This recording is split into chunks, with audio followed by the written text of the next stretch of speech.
ఈ ఏటికి రికార్డింగ్ డ్యాన్సులు మనకి లేకుండా చేశాడు. రామారావు, మొన్న పండగ అత్తగారింటికి వెళ్ళినప్పుడు మీ ఊరు కులుకు భజన డ్యాన్స్ మిస్ అయిపోయావురా. ఎరా రాఘవ, ఏంటి కొత్తగా గడ్డం? ఏముంది, 4 రోజులు లీవ్ లో ఉన్నా. బద్ధకం. వచ్చే వారం ఆఫీస్కి వెళ్ళాలి, అప్పుడు తీస్తా. అది సరే గానీ నువ్వేంట్రా దూరదర్శన్? పండక్కి తప్పితే మీ ఊరు పక్కకే రావడం లేదు. నీకేంటి రాఘవ, ఏమైనా చెప్తావు? స్టేట్ గవర్నమెంట్ ఉద్యోగం కూర్చోబెట్టి పెడుతున్నారు. మా పరిస్థితి దొరకట్లా లేదురా. చాలా ప్రైవేట్ ఛానల్స్ వచ్చేస్తున్నాయి. మేం గట్టిగా కష్టపడకపోతే నిలబడటం కష్టం. గంగాధర్, నువ్వు ఎంత కష్టపడ్డా నిలబడటం కష్టమే. ఆల్రెడీ జెమిని టీవీ, ఈటీవీ అని ప్రైవేట్ ఛానల్స్ టౌన్ల వరకు వచ్చేసాయి. నెక్స్ట్ ఇంకా ఊళ్ళకే. నానా సలీం, మీరు కష్టపడకపోయినా అంతే. సెల్ ఫోన్ టెక్నాలజీ చాలా స్పీడ్ గా వచ్చేస్తుంది. నియర్ ఫ్యూచర్ లో మీ ల్యాండ్ ఫోన్లు అన్ని మాయమే. అందుకే మేమంతా కష్టపడి మా డిపార్ట్మెంట్ నిలబెడతాం. అబ్బో, చానాలకి చిన్ననాటి స్నేహితులంతా ఒకే చోట చేరారే. ఏంటి రామారావు, మన ఊరికి ట్రాన్స్ఫర్ చేసిన తర్వాత చేతులు కట్టేసినట్టు ఉండదా? ఇక్కడ నువ్వు సాల్వ్ చేయడానికి పెద్ద సమస్యలు లేవు, అలాగని నువ్వు చేయడానికి పనులు లేవు. డ్యూటీలో ఎప్పుడు జాయిన్ అవుతుండవు? రేపే. అయితే ఇంకా పని ఉంటే తప్ప రేపటి నుంచి కనపడరా.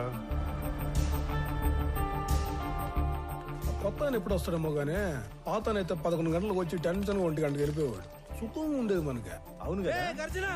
ఆడేం చేస్తా ఉండవు, సార్ వచ్చేసి ఉన్నాడు, జనాల్ని కలుస్తా ఉన్నాడు.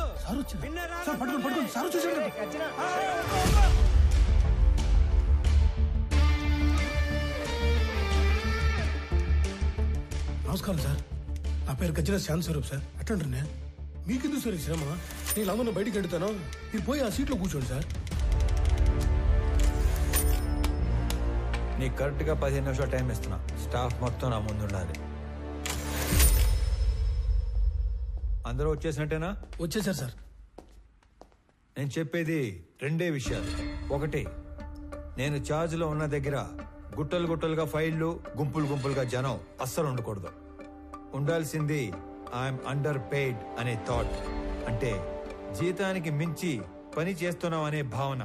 2, రెవెన్యూ రికార్డ్స్ లో మార్పులు చేర్పులు, రాళ్ల క్వారీ, గులక గుట్ట, ఇసుక రేవుల ఎన్ఓసీలు, బర్త్ అండ్ డెత్ నేటివిటీ సర్టిఫికెట్లు, ఆస్తి పన్ను వసూళ్లు, అంతస్తులు క్లియరెన్స్లు ఎక్సెట్రా లాంటి దక్షిణ వచ్చే పనులు మాత్రమే చేస్తే సరిపోదు. తలగోక్కోవడం, ప్యాంటు సర్దుకోవడం కాదు. రిమెంబర్, మన రాజ్యాంగంలో ఉన్న దాదాపు అన్ని సెక్షన్స్ కి మనమే బాస్, మనమే సర్వెంట్. Any questions? ఈ 2 విషయాలు ప్రాంప్ట్ గా ఉండగలం అనుకున్న వాళ్ళు మాత్రమే లోపలికి రండి. లేదంటే నో పే లీవ్ కి అప్లై చేసుకొని ట్రాన్స్ఫర్ కి ట్రై చేసుకోండి. ఓకే?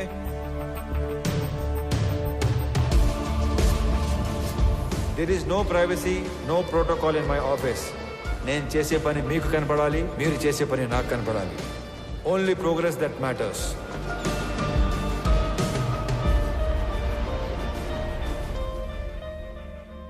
సార్, ఇతని అర్జీ చాలా ఏళ్ళుగా పెండింగ్లో ఉంది. కౌలు రైతు, 2 ఎకరాల ప్రభుత్వ బీడు భూమిని చూసుకొని అప్లికేషన్ పెట్టుకున్నాడు. కానీ అప్పర్ క్యాస్ట్. అతనికి ఆ భూమి ఇవ్వలేమని చెప్పినా కూడా ఆఫీస్ చుట్టూ తిరుగుతూనే ఉన్నాడు సార్. ఇప్పుడు కూడా మీతో గోడు చెప్పుకుంటానని నా ప్రాణం జోడేస్తున్నాడు సార్. అయ్యో, రైతు తన 10 వేళ్లు మట్టిలో పెడితే గాని మన 5 వేళ్లు నోట్లోకి వెళ్ళావు. అడంగల్ 13వ కాలంలో అతని పేరు రాసి తీసుకునిరా, నేను సంతకం పెడతాను. గవర్నమెంట్ కోర్టుకు వెళ్తుంది. అది కోర్టులో తేలే లోపు నేను రిటైర్ కూడా అవుతాను. ఈ లోపు రైతు వ్యవసాయం చేసుకుంటాడు. అయ్యా, చచ్చేలోపు 1 సెంటు భూమి కన్నా ఆసామిని అవుదాం అనుకున్నానయ్యా. నీ వల్ల నా కళ నెరవేరింది. నువ్విచ్చే ఆ మట్టిలో మాణిక్యాలు పండిస్తానయ్యా, మాణిక్యాలు పండిస్తాను. చూస్తా ఉండు మళ్ళా. ఒక్కొక్క మనిషి ఎంత పని చేయొచ్చా? మనం ఏళ్ల కొద్దీ చేయని పనిని కొన్ని వారాల్లో చేయించాడు ఆయన. మొగలాయి సార్. లేదంటే రోజు 6 గంటలకు ఆఫీసు బేగ వేసే టయానికి 56 మంది వెయిట్ చేస్తా ఉండేవారు. ఇంకా 6 గంట టైం ఉంది, 2-3 కన్నా ఎక్కువ లేరు. ఆయన ఏదో మాయ చేశాడు సార్. పెద్ద మాయ చేశారా. మనం ఎంతో మంది దగ్గర పనిచేశాం.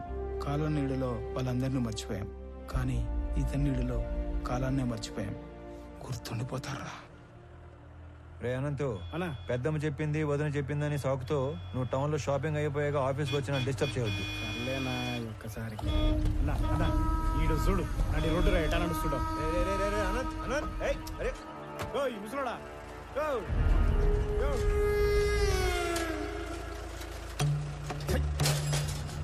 చెవుడనంత గట్టిగా మూసేసి వెనకొచ్చేటి బండు తొక్కితే పైపోతావు. సంపుతా నా కొడక. నీ దూకుడేంద్రా పెద్ద పట్టుకొని. పదన్నా.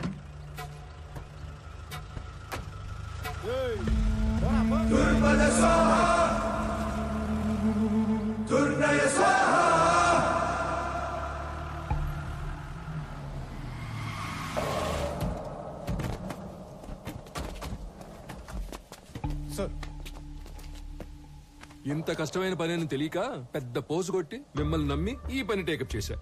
ఎక్కలాడు తినాలకి వెళ్తే మెట్లు ఎక్కను దిగను సరిపోయింది. మీరు అంతే, వెళ్ళడం రావడం తప్ప ఏం ఉపయోగం లేదు. ఛ! సార్ మాల్ మొత్తం ఏదో రూట్ లో ఎక్స్పోర్ట్ అయిపోయింది ఏమన్నా నాకు కొంచెం డౌట్ వస్తుంది సార్. అస్సలు కాల, ఖచ్చితంగా మాల్ ఎక్స్పోర్ట్ అవ్వలేదు. ఇది నేను చెప్పిన మాట కాదు. మాల్ ఎవరైతే డైరెక్ట్ గా ఎక్స్పోర్ట్ చేసుకుంటున్నాడో డాను వాడు చెప్పిన మాట.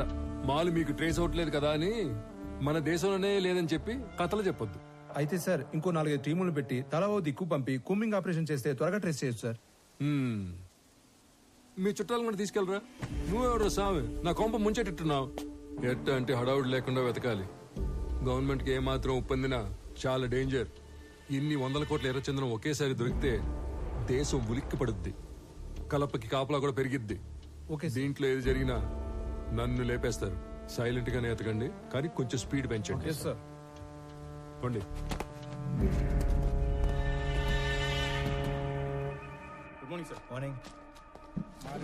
మార్నింగ్. మాల్నీదే. Good morning sir. Good morning sir. ఇది మాల్నీదే, ఇది మాల్నీదే, ఇది కూడా మాల్నీ. ఏంటి ఇవన్నీ?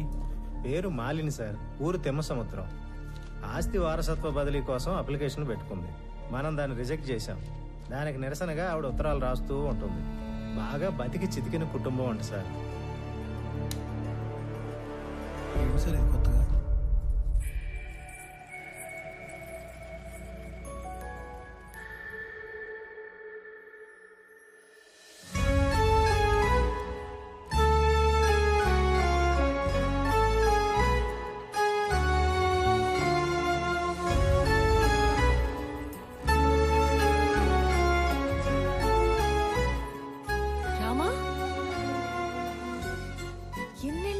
చూసి. అయినా నువ్వు అసలు ఏం మారలేదు. రా కూర్చో. పర్లేదు, ఇక్కడ కూర్చుంటాను.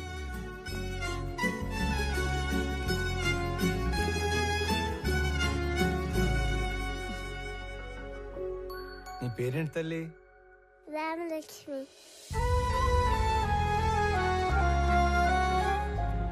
ఇప్పుడే వస్తాను.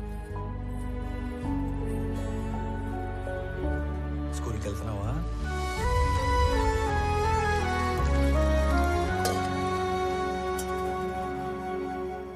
Good girl. తీసుకోరామా. ఇప్పుడు చెప్పు, మన ఊరికి ఎప్పుడు వచ్చావు? నీకు ఒక్కడే కొడుకు కదా? బుడ్డోడు ఎలా ఉన్నాడు? ఏంటి ఏం మాట్లాడావు?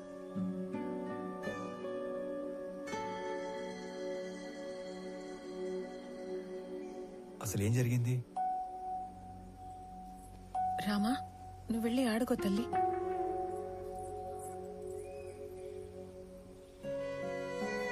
నా జీవితంలో జరిగిన చాలా మలుపుల్లో ఇది కూడా ఒకటి. మా వారి పేరు సురేంద్ర. మా నాన్నతో పాటు నార్త్ లో కాంట్రాక్ట్లు చేసేవారు. నా పెళ్లికి ముందు నుంచి కూడా మా నాన్నకి బాగా ఇష్టమైన వ్యక్తి. అమ్మా నాన్న కాలం చేశాక ఇక్కడే సెటిల్ అయ్యాం. కాంట్రాక్ట్లలో ఇబ్బందుల వల్ల నష్టాలు, వాటితో కష్టాలు కూడా వచ్చాయి.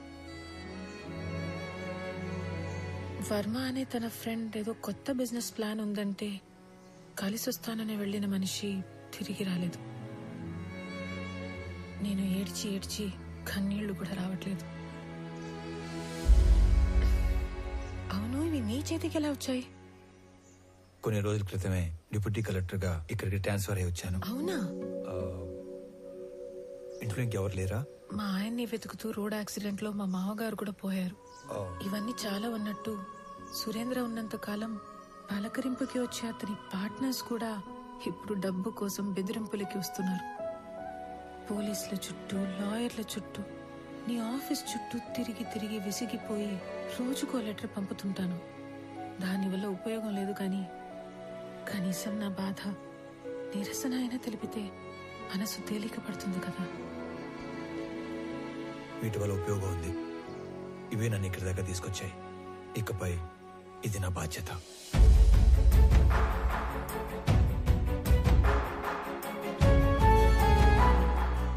నా వల్ల ప్రేమలో ఓడిపోయినా ఆ బాధని లోపలే దిగమింగుకొని చిరునవ్వుతో వెళ్లిన రామ నాకు దూరమయ్యి దాదాపు 7 సంవత్సరాలయ్యింది. దిక్కుతోచని పరిస్థితుల్లో ఉన్న నన్ను వెతుక్కునొచ్చి భరోసా ఇచ్చి వెళ్తున్న రామాని చూస్తుంటే చాలా జ్ఞాపకాలు గుర్తుకొస్తున్నాయి.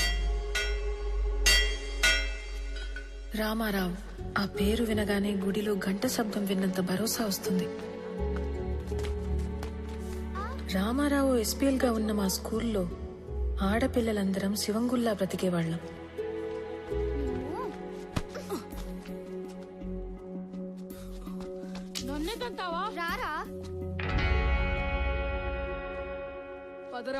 అదేంటో మొదటిసారి రామాని చూసిన రోజు నుంచి మాకేదో తెలియని బంధం ఉన్నట్లు అనిపించింది. ఏ అనంతు, చీమల్ని ఎందుకు చంపుతాండవరా? మాస్టర్ పాట మొదలు పెట్టినారు, లోపలి పో. కాలక్రమేణా మా అనే మాట పోయి మన అనే భావనతోనే బ్రతికేశాం. హిందీ లాంగ్వేజ్ అంటే ఏంటి? జాతీయ భాష, నేషనల్ లాంగ్వేజ్. మీకు తెలుగు రాకపోయినా పర్వాలేదురా, హిందీ రాకపోతే మీరెవ్వరూ దేనికి పనికిరారు. సార్, మాతృభాషతో పాటు పరభాష నేర్చుకోవడం తప్పు కాదు సార్. ఓహో, కానీ మాతృభాషను హేళన చేయకూడదు సార్.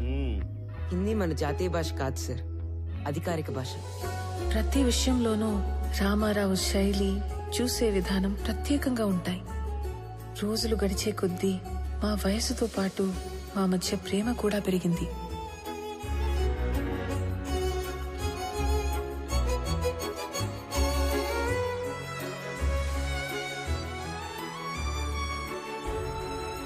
ఇప్పటికీ 2 బస్సులు వెళ్ళిపోయాయి. నువ్వు నన్ను వదలకపోతే లాస్ట్ బస్ కూడా వెళ్ళిపోతాది. అవునా? నీకు గవర్నమెంట్ జాబ్ అంటే నా అంత ఇష్టమని నువ్వు డిగ్రీ, దాని తర్వాత జాబ్ ట్రైనింగ్ల కోసం 4 ఏళ్లుగా టౌన్ లోనే ఉంటున్నా ఓపిగ్గా సర్దుకున్నాను. ఇక నా వల్ల కాదు. ఆ జాబ్ ఏదో వెంటనే కొట్టేసి నా మెడలో తాళి కట్టే నన్ను పెళ్లి చేసుకోరామా. 1 నెలలో టెస్ట్, ఇంటర్వ్యూ అన్నీ అయిపోతాయి. ఆ తర్వాత నీ ఇష్టం. ఓకే? మళ్ళీ నువ్వు ఊరికి ఎప్పుడు వస్తావు? వచ్చే నెల 25వ తారీఖు. సరేనా?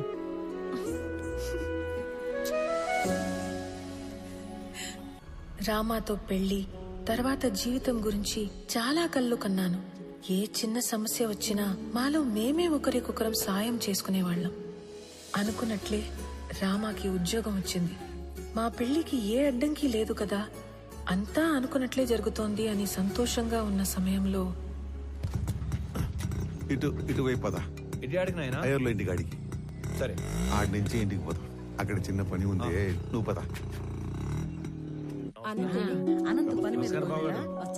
నమస్తే బాబు. నమస్తే బాబాయ్. బాగుండా విని. ఏంటి మహాలక్ష్మి? కూర్చోండి బాబు. ఇదిగో అబ్బాయి వాళ్ళు వచ్చారు, అమ్మాయిని తీసుకురండి. అలాగే అండి.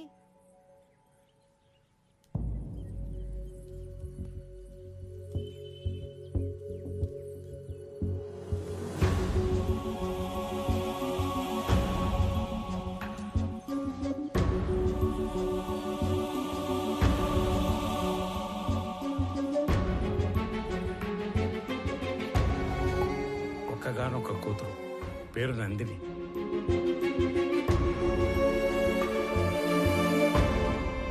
ఏంటి నేను ఇది? ఎవరి అమ్మాయి? మాలిని గురించి మీకు తెలుసు కదా? తెలిసే వీళ్ళని రమ్మని చెప్పినాను. మాలినికి పెళ్ళైపోయినది. మాలినికి పెళ్ళైపోయింది నాయనా? కారణాలు తెలియదు. మాలినికి పెళ్లి జరిగిపోయినాదని తెలిసి నువ్వు ఎట్ట రియాక్ట్ అవుతావు అని మేం బేజారైపోయినాము. తండ్రిగా నీకు మంచి తోడుని వెతికి పెట్టడం నా బాధ్యత. నిర్ణయం నీ హక్కు. లేదైనా నాకు కొంచెం టైం కావాలి. ఆ తర్వాత నిర్ణయం మీరే తీసుకోండి. నువ్వు నీ ప్రాణం పోయినా నీ స్వార్థం కోసం అయితే వేరే పెళ్లి ఒప్పుకో. ఏదో ఒక కారణం చేతే ఈ పెళ్లి చేసుకుని ఉంటావు. నువ్వు తలదించుకునే తప్పేమీ చేయలేదు మాలిని. మన ప్రేమ మన ఇద్దరికి మాత్రమే సంబంధించింది. పెళ్లి మన వాళ్ళందరికీ సంబంధించింది.